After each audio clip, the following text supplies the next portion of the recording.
Existe-t-il une différence entre produire et créer? Thèse. La production, essentiellement industrielle, construit quelque chose d'utile, tandis que la création vise le beau. Antithèse. La production et la création travaillent toutes les deux une matière à laquelle il s'agit de donner forme.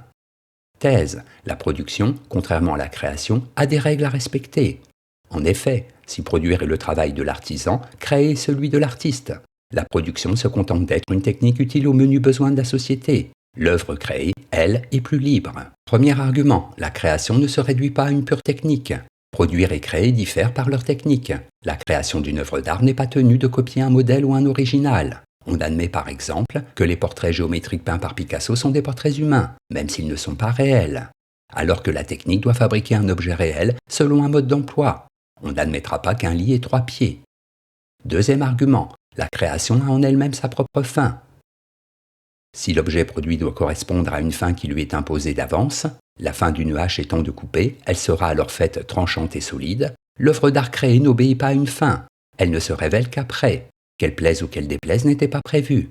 Ainsi, selon Aristote, le principe de la création réside dans l'artiste et non dans la chose produite, éthique à Nicomaque.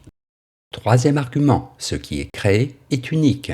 La création dénuée de tout mode d'emploi fixe est inventive, tandis que la technique de la production industrielle s'enseigne et peut dupliquer ces objets à l'infini au moyen d'une machine. Celle du génie artistique ne s'apprend pas. On ne reproduit pas le génie créatif. Pour Kant, la création, l'art, l'habileté de l'homme se distinguent de la science, critique de la faculté de juger.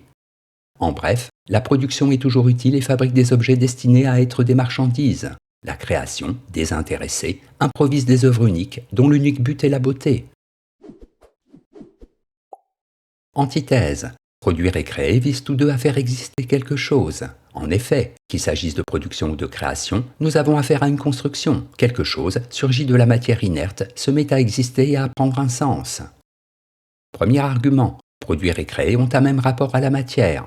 La production comme la création, l'artisan comme l'artiste, donne à la matière une forme. Ce qui était inerte prend vie et se met à ressembler de près ou de loin à quelque chose. Le charpentier transforme du bois en planche prête à servir, au même titre que le sculpteur transforme un bloc de marbre en statue. Tous deux recourent à des matériaux et à des instruments. Deuxième argument, produire et créer relève d'un savoir-faire. L'artiste ne crée pas ses œuvres à partir de rien, mais à partir d'instruments déjà existants. Il doit s'exercer à s'en servir, comme l'artisan apprend à produire en maniant ses outils. Selon Nietzsche, l'activité du génie n'est qu'une tactique qui ne cesse de recombiner ses moyens, humains trop humains. Ce n'est qu'une question d'agencement d'éléments pour former un tout.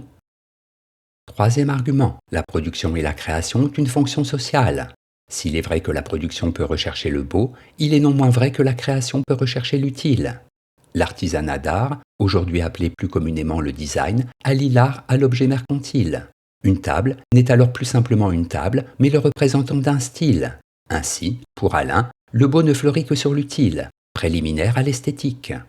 En bref, produire et créer vise la même chose, à savoir la venue à l'existence de quelque chose au moyen d'instruments. Dans la production comme dans la création, quelque chose se met à exister. Synthèse. S'il existe une différence de procédé entre produire et créer, la distinction de ces deux tâches reste assez floue. Ce qui est créé conserve, il est vrai, une originalité étrangère à ce qui est simplement produit. L'œuvre créée, parce qu'improvisée, invente un autre monde ou une nouvelle façon de voir le monde. Enfin, la création, à défaut de mode d'emploi, demeure en grande partie mystérieuse, voire secrète. Mais quelque chose continue de relier l'artiste et l'artisan. L'art moderne, ou encore l'artisanat d'art, efface de plus en plus la différence entre la production et la création. La production comme la création répondent de plus en plus à une commande sociale, et manifestent par là que le beau n'est peut-être jamais complètement désintéressé. Un certain pouvoir ainsi qu'un certain prestige sont en jeu, que l'on produise ou que l'on crée. Notes et commentaires. Artisanat d'art. Création d'objets ou d'environnements à la fois fonctionnels et esthétiques, conformément aux impératifs d'une production industrielle. Par exemple, un fauteuil fantaisiste. Citation. L'activité du génie ne paraît pas le moins du monde quelque chose de foncièrement différent de l'activité de l'inventeur en mécanique, du savant astronome ou historien, du maître en tactique. Nietzsche, humain trop humain.